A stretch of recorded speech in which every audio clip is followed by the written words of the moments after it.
Welcome back to Just the Truth, and we are live today from Turning Point USA's Young Women's Leadership Summit. This is such a great event with empowering women speakers who are talking about really important issues for young women and the conservative movement. And joining me now is one of my favorite advocates for the pro-life movement. You know her really well. She is Lila Rose, and she is the president and founder of Live Action. Lila, thanks so much for joining me tonight. Thanks for having me, Jenna. Absolutely. So you are a speaker here, and of course your mission, and you are just such an amazing advocate for pro-life.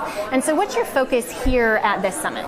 So I came to the summit, I got on the plane last night, I left my little toddler in bed, and I was like, okay, there's all these powerful conservative women gathered together. What is most important for us as women? There's so many issues to talk about, right? Yes. And I really narrowed it down. There's two problems I see that are kind of underpinning all the political chaos and the social chaos. And the core problem is disrespect for life.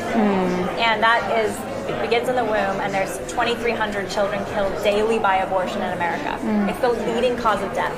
But then the question is, like, how did we get there?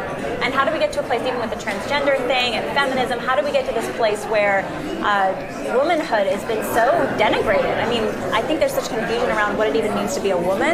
Yes. And so I think the underpinning problem to the abortion problem is the misunderstanding and the misuse of sex, of sexuality.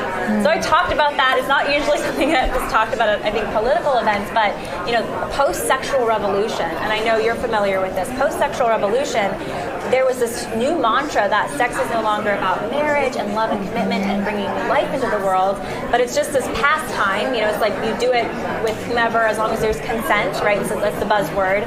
And you should have safe sex to prevent abortions, but women who have abortions, 51% of them are using contraception. So contraception is not sparing women from abortion in any way, shape, or form.